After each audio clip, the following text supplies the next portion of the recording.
I will have some slides, so I will share my screen if I may. That one there. Yeah, there you go. Yep. Cool. So we will be using an interactive whiteboard. So you'll need, if you have a phone, I'll show you how to use it in a moment. Or even if you're on your PC, you can just go to a browser and I'll tell you exactly how to get to the interactive whiteboard. It just tries to make it a bit more involving rather than me just speak at you, because I'm sure that's not the best use of your time. As far as the agenda is concerned, I'm afraid we've only got 1 hour, so we probably haven't got time to do in-depth introductions, but I will ask you to introduce yourselves and just give us your name in a moment. And then what we're going to do is explore what makes a conversation challenging. With that, just to sort of get into your mindset around, what does make it challenging? And then my intention is to share with you a framework that you could take away and use in challenging conversations.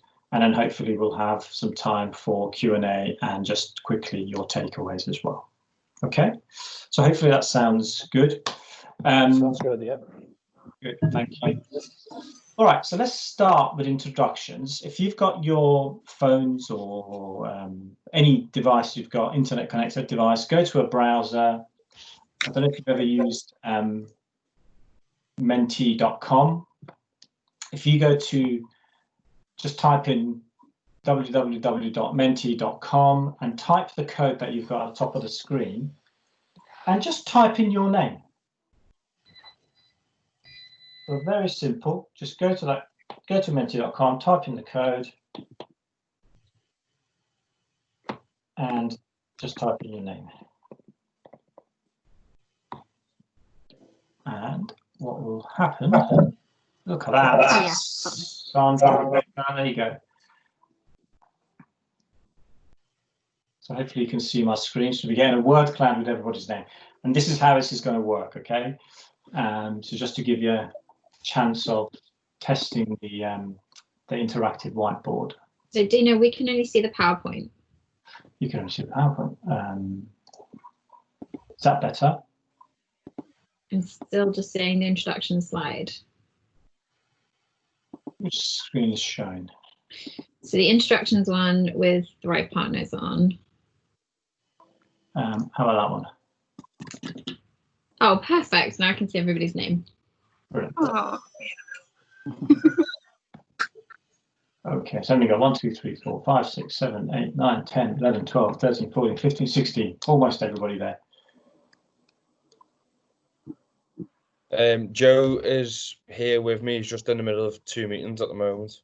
Oh, okay, all right. So anyway, so you get a sense of how to use this tool. Welcome all of you. And we had somebody else just joining, Joe J, I think it was, yeah? Cool. Good, so let me go back to my slides and I'm going to try and talk to you as well as manage the technology.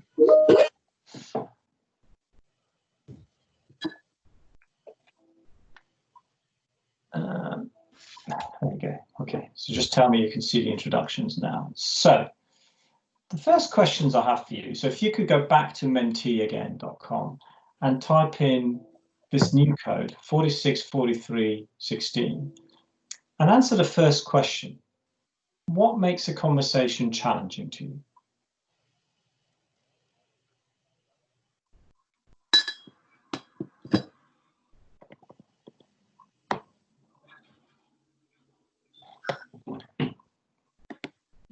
What makes a conversation challenging to you?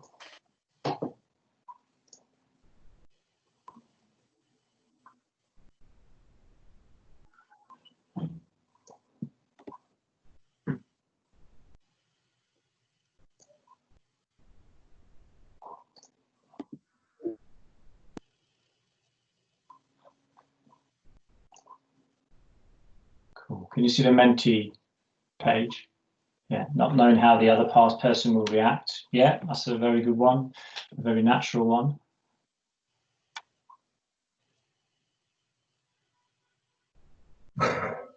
What else? your relationship with a person, yeah. How to start, yeah.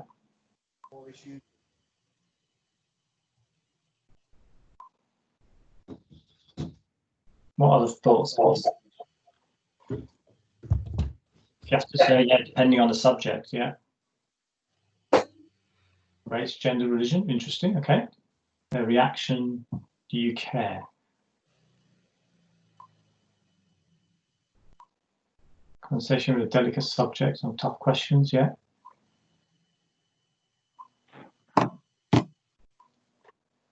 You can put multiple answers in here. I'm really curious. Sorry, go ahead. I think somebody was trying to speak, but I'm really curious about the do you care? I don't know who put that in.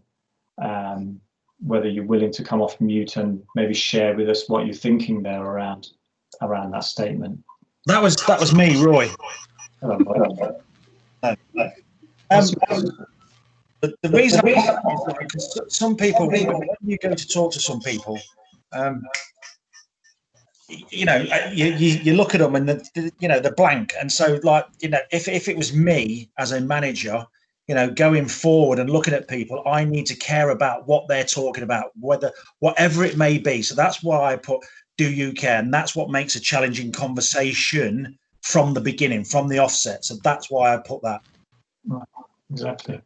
So I think you're talking about the relationship that you might have about the person, and actually, do you care about that person before you can even have a productive conversation? Well, whether it's the person or their what they're talking about more than anything. You know, any individual is an individual, and they're going to talk different, you know, politics, religion, whatever it may be. Everybody's different. So, you know, when you're in a conversation and it starts to be challenging from the offset, you're on the back foot already. So, you know, you need to understand that person, whether you do or not, from the beginning. That's what I'm trying to get at more than anything. Right. Okay. So understanding the person and understanding what's going on for them, and that's a really good point, actually. So when I share the model, you'll see that actually it covers that piece as well. That's interesting.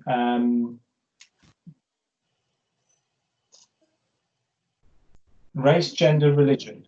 Who put that? Are you willing to come off mute and tell us a bit more about that?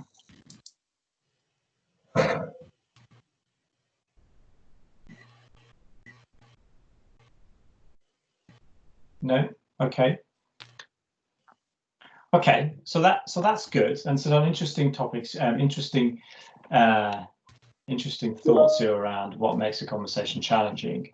Let me take you to the next question,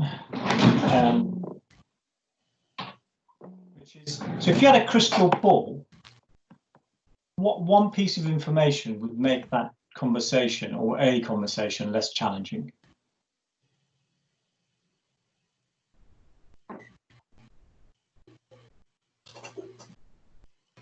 So it's the same code, you can just type in.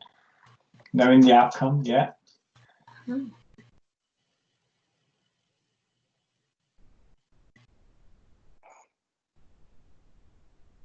How they'll react.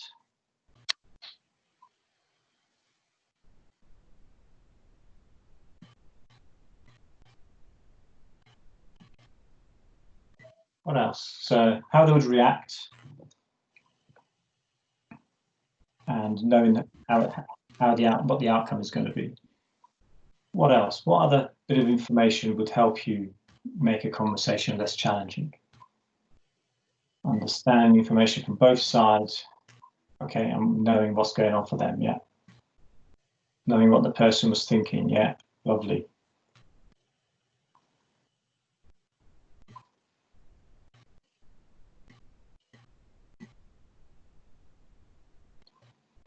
What else? So we've got about, what, 15 people on the call, so we should have a few more answers, hopefully. Perspective. Their perspective, I guess.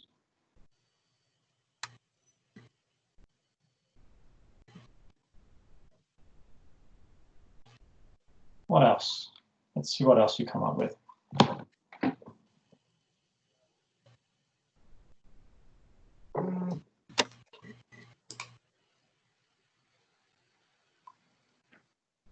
I'm trying to send something from my phone, but it's a bit difficult. That's fine. Okay. Knowing that the person will be able to deal with the conversation, whatever the topic, and will be okay after it. Oh, okay, good. All right. Let's move on.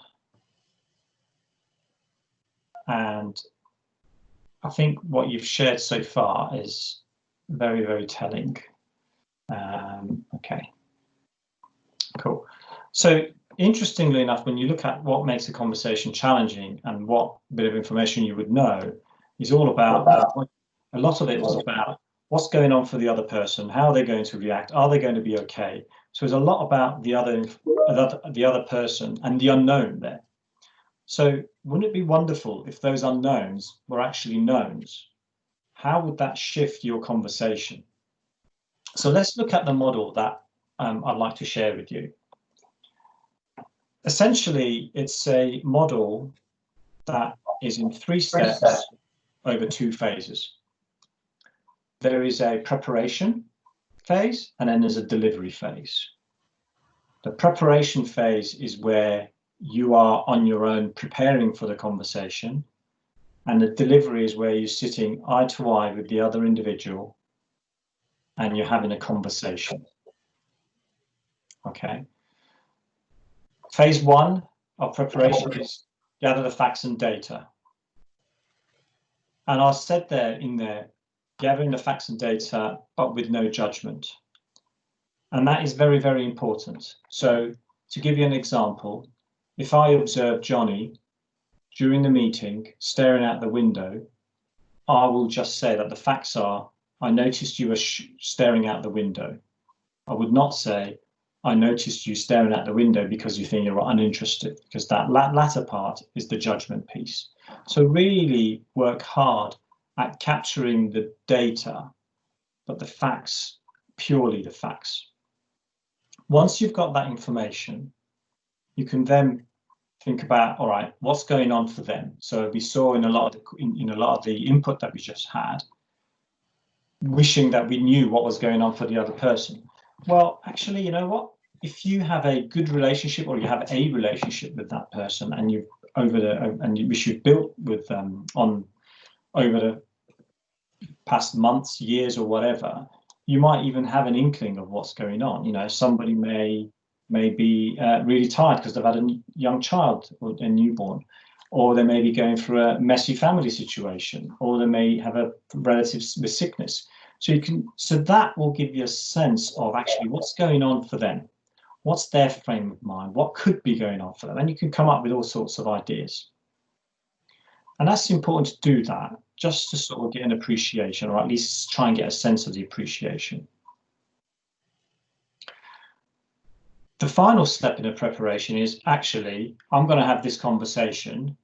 I'm going through all this work. Actually, what's my mindset? What is my intention? Absolutely most important. What is my intention for the conversation that I'm going to have? Is it to give the other person a right bollocking, or is it to help them improve? Or is it to just show gratitude to them? What is my intention? And really check in with yourselves. What is my intention? And most importantly, what is going to be my part in delivering that intention? And I presume you're still online and you can hear me, because I'm not getting feedback, so that's good. Cool. Yeah, we can all hear you. Yeah, absolutely. The only other thing that you have to do in the preparation phase is talk to the person at some point and say, look, we need to have a conversation. I need to have a conversation with you, but I want to make sure that we do it at the right time for you. You know, no stress, no nothing. And when would be a good time? So fix a time to have the conversation. Give yourself plenty of time to have that conversation. You know, don't do it as you walk in out of a meeting and he's going, or he or she's going one way and you going the other way, and go, oh, by the way, can I have a quick conversation to give you feedback? That's not really a very good time to do that. Yeah, as you can say, you know, you won't be ready. They probably will be a different frame of mind. They're probably running to another meeting. So really be careful and deliberate about the time that you set aside to have that conversation. Then you come to the day or to the meeting, and the idea here is that we deliver now. So first and foremost in that conversation, you have to state your intent. What makes this conversation important to you? What makes this conversation important to them? So that you'll both know where we're going with this conversation. It's also very important to once again get permission. Is this still a good time to have this conversation? Shows respect, it builds trust and caring, as somebody mentioned, as Rob mentioned earlier on. And then set the context when you're delivering. So when we were in the meeting with the board, you know, you seem to have been sat in the back of the room, and you were looking at the window, etc. So make sure that you set the context. Don't skimp on the data. Okay. Yep. Share what you noticed, and I emphasize again, don't give any judgment. As soon as you start judging, then the person will get defensive. So the idea is to just share the facts and data. And then, as the person who's delivering it, we ask one question and then we zip it. You know, literally, give me your perspective. What was going on for you? What was your intention during that meeting? And then zip it. Remember, God gave us 2 ears, 1 mouth. So let's listen in that proportion, if not more. So really, really, really listen, be curious, ask questions to really understand what was going on for them. Okay, it will be very, very revelatory. And I think as you saw some of the questions that were coming up earlier on, or some of the feedback that came earlier on is, I wish I knew what was going on for them.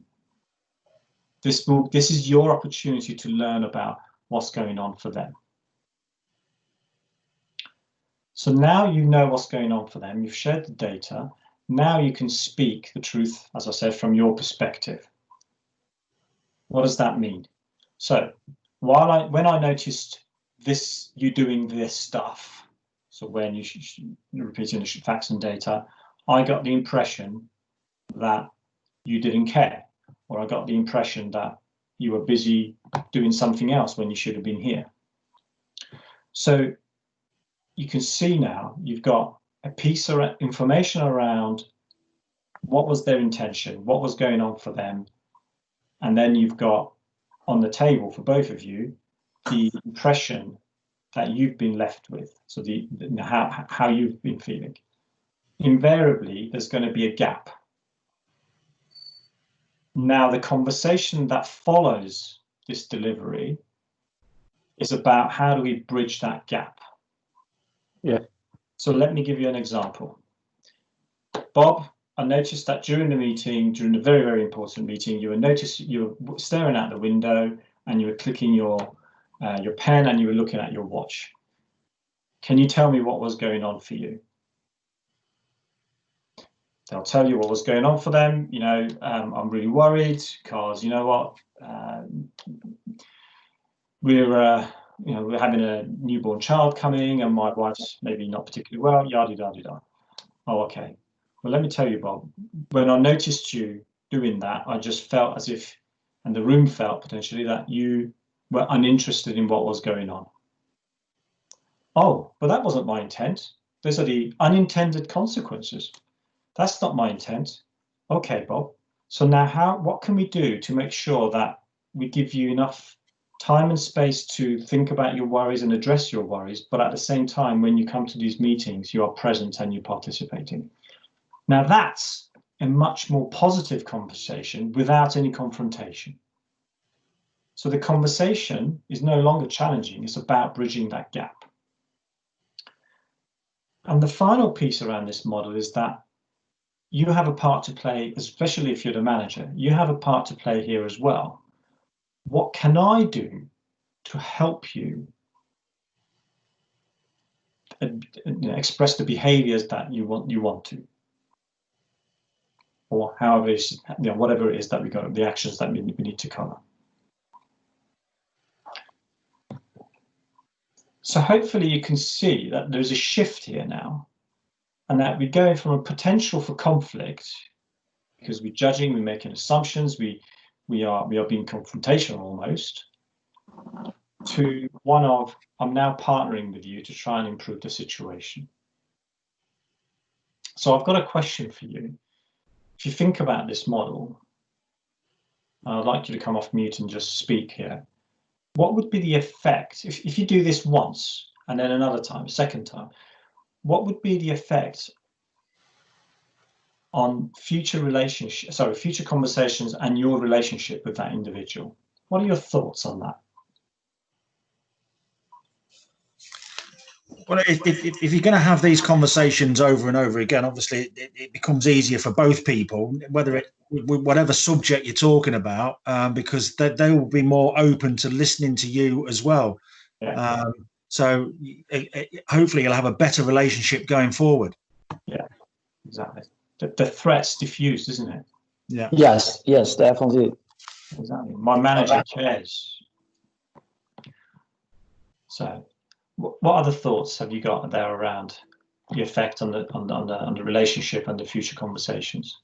No, obviously you get more respect from that person, and being concerned, and I'll try to find out what was the reason for that person being distracted at that point. Obviously, you get more respect, and if you can understand the whole situation, as I said, that person will be more careful. I presume will be more careful, and the conversation, the next conversation, will be much easier. Yeah, exactly. There's respect, there's trust.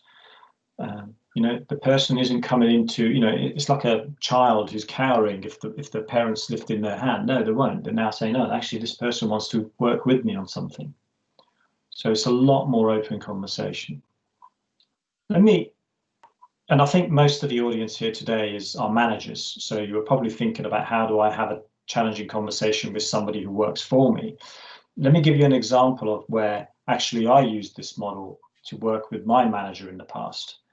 I was in charge of a large group of people, significant service in an organization, and I had a new boss, and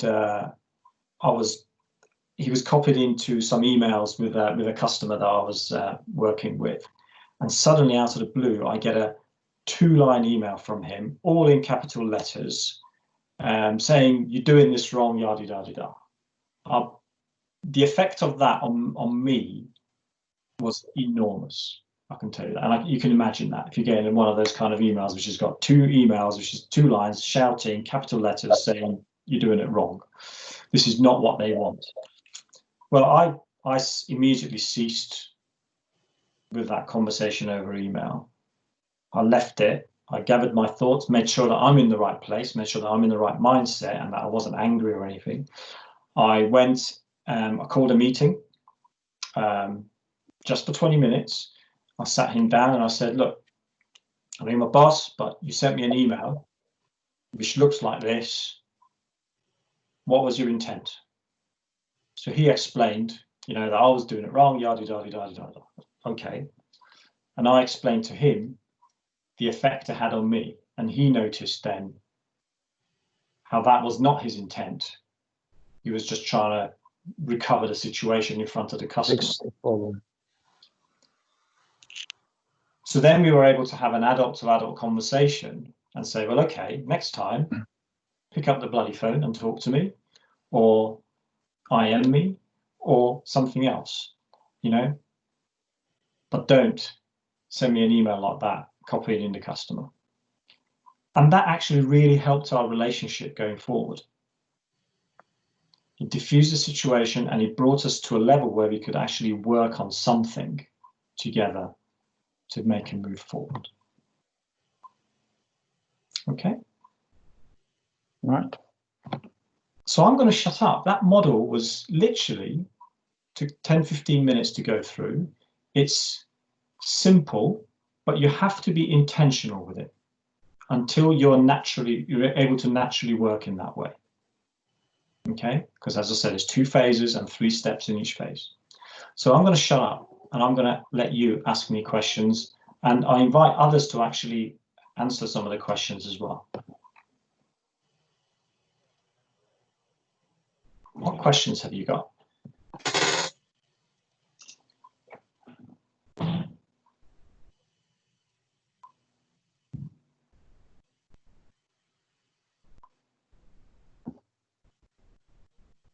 So your thoughts then on people becoming confident, using your tool from the offset now going forward. People here now in this group.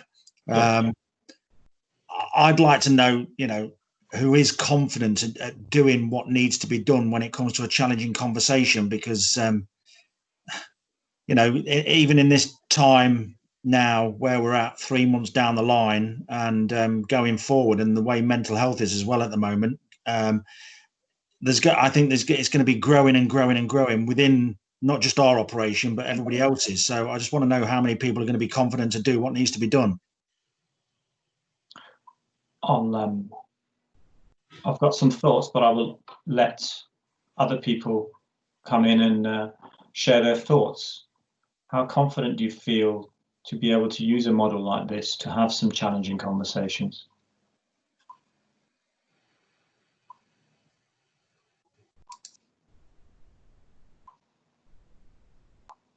Anyone want to respond to Roy?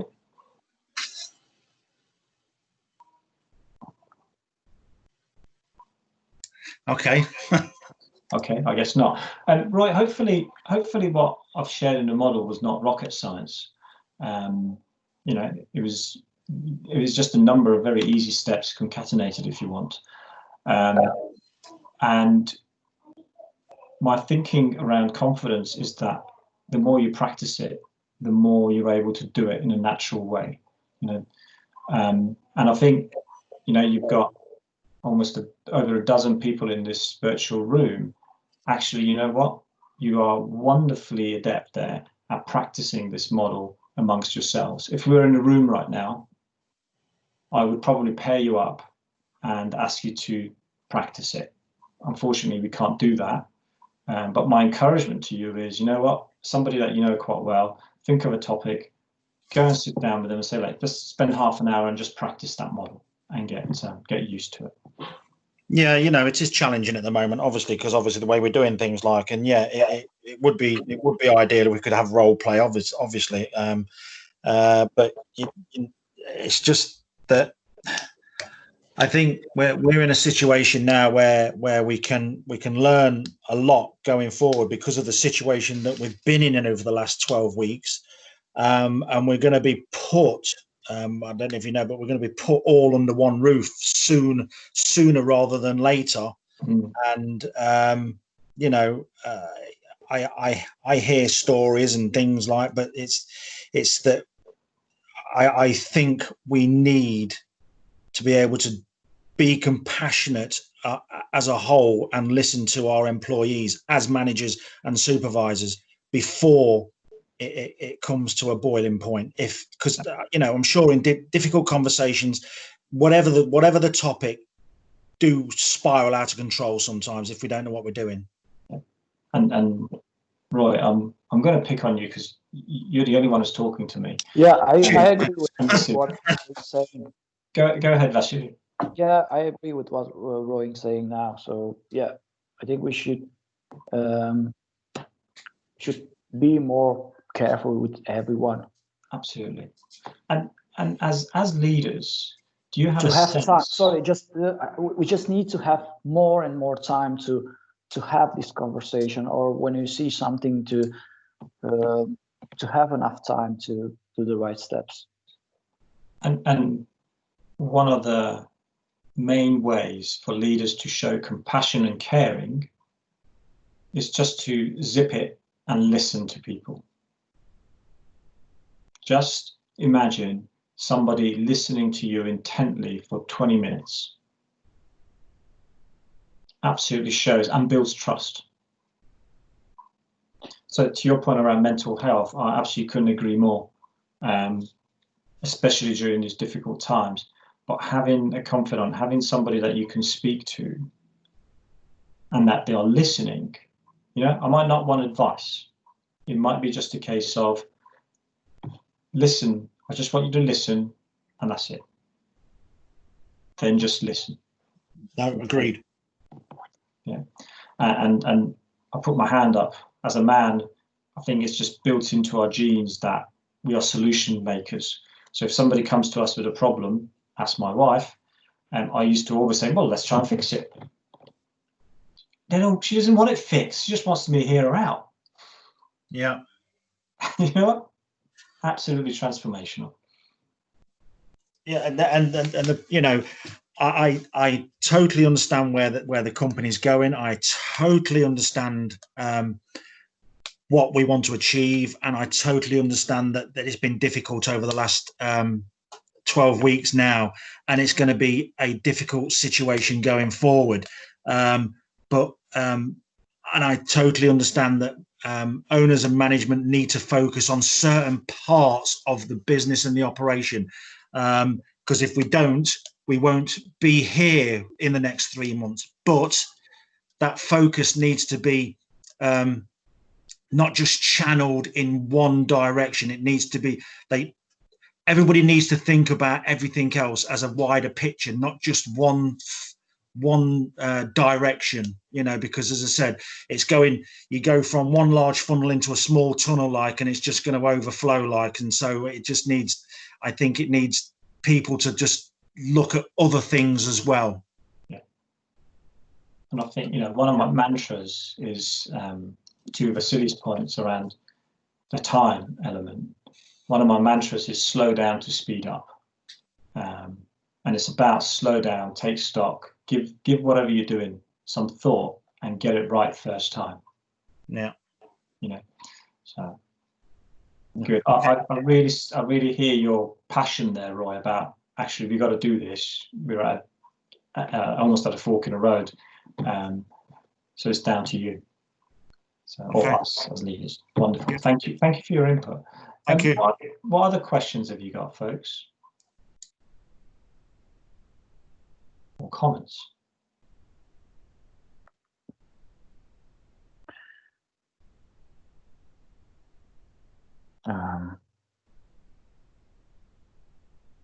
What happened in that situation when someone really hates you, and even if you try to have the conversation and solve the problem at the end, that's not going to happen. I mean, you try and you do all the effort, but because of the other person, it's basically impossible. The immediate question that came to my mind is when you said the other person really hates you. Is that a fact, or is that just your assumption because of their behaviors? Could be both, but I think it's the last thing, because it's the last thing.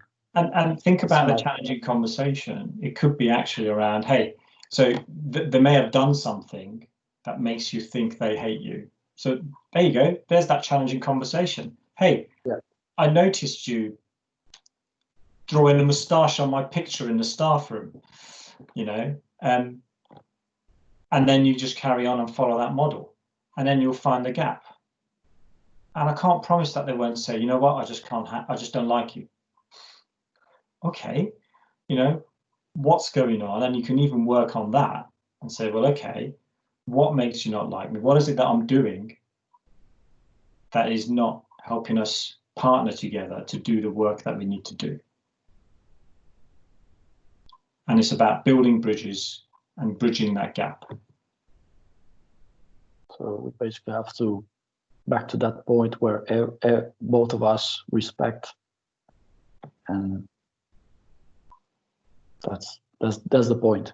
You don't have to like someone, you just have to respect the work. You're at work, yeah, exactly. Yeah. We choose our family, but not our work. We choose our we don't choose, we don't choose our family, but we do choose our workmates. So ultimately there is that. And I think you've hit the nail on the head. It's about mutual respect. We don't have to necessarily like each other and go for a beer after work every day. It would be great if we did, but on a day-to-day basis, we need to be civilized to each other. We need to be able to work to each other, and we need to basically make sure that we align with the mission of the company and live that mission together.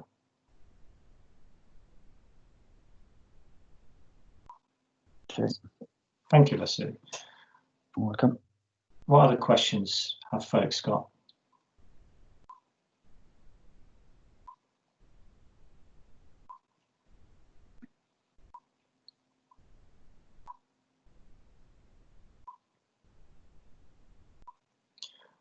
Annie, was there anything on the chat at all? Sorry, go, Vasily. No, so do you think that, so you're saying that the conversation, it's always the best way to solve a tough conversation or a situation, tough situation? You're asking someone who listens for a living, and I believe that there's a lot of power in a conversation because it lays everything on a table. I believe as well. However, I know that there are times when there are differences that can't be bridged. And even in those cases, you just say, okay, I'm going to agree to disagree and I'll leave the company, if that's what you want. So I believe everything starts with a conversation, yes. Certainly not with a fist fight. Yeah, I agree. Yeah, okay. And to give you another example, I learn a lot. I've got two daughters, 9 and 11, and I learn a lot from them. I see the frustration in my nearly teenager daughter's face sometimes, and I just take her out for a walk and we go and talk. And when we come down, I understand what's going on, and I go, okay. Yeah. So I think I saw somebody raise their hand there, Annie. Was it Will? Okay, no. Oh, I can't see anybody with a hand raised. No. But I just want to say you're all on mute. So if you are trying to talk and your mic's muted, obviously we won't be able to hear you. So if anyone does have a question, just take yourself off mute and we can talk it through. Cool. Let me see if I can contact them to explain. They can understand. They hear it. Oh yeah. Exactly. Okay. So, folks, if there are no more questions, I do want to end with one more thing in the whiteboard. But what I want to emphasize is that these conversations aren't easy. I may have made light of it here, but they are not easy, especially the first few times. Practice will make perfect. Please practice amongst yourselves, on something that's not threatening. If you feel that actually I need somebody outside of the company to just help me gather my thoughts, then by all means, through Thrive, you can get hold of me or any other coach, and be more than happy to sort of help you through basically practicing the process and actually having a real conversation in that way. Okay, and that includes other topics. But before I leave you and wrap up, I just want to, one last request from me is to get you to go to Menti again and post that code there, 131571. And let's see, what are your takeaways? What are you taking away from this session? I'll share my screen again. Sorry, the technology.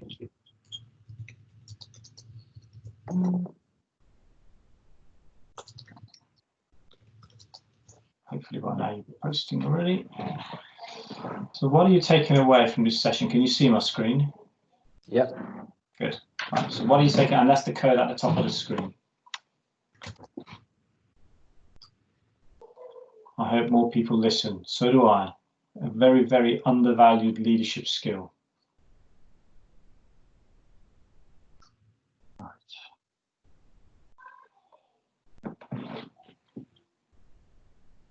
What else? What are you taking away from this session? If you're taking away nothing, then please say nothing. Listen to people before making a decision. Yeah, absolutely. New process to consider approach to self-confidence. Yeah. Talking is key to a good working relationship. I would slightly adjust it and say listening is key to a good working relationship.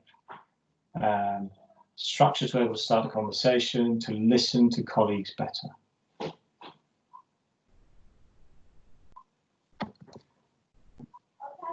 What else? It's important to choose the right moment for the conversation. Absolutely. Absolutely. Cool. Couple more.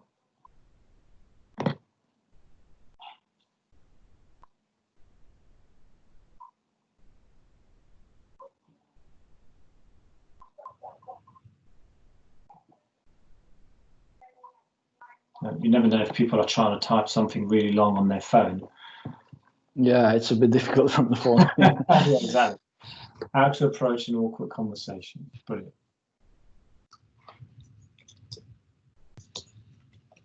Okay.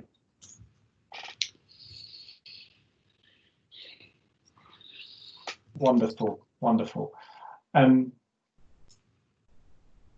guessing we've got as much as we're going to get. Hopefully, you've found the session useful. As I said, if you want to think it through, you've got your colleagues who've been in this meeting, or contact Thrive and one of the coaches can help you, or I'm more than happy to help you. But if there's no other questions, we are a bit early, but I'll let you go and get on with the rest of your day. Thank you. Thank you. There is always a question, you know, but most of the time it's happening after we finish the meeting, or well, yeah, I mean, I personally, I understood perfectly the idea, and now I know what was really missing, or what I should to improve on my next conversations. And I think and these situations. Brilliant. And I think the big thing to think about is, do I want this to be a conflict, or do I want this to be a partnering conversation? And also, what do I want to get out of this conversation? What's my intent? Because once you make your intent known, then that already diffuses the situation. Yeah, exactly. Wonderful. Thank you. Annie, I'll stay on. Anybody else, feel free to stay on or go back and get on with the rest of your day. Thank you very much for your time. Thank you very much. Thank you very much, Dino. Cheers.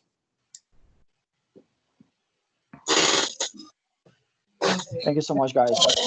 Thank you. Thank you. Bye-bye.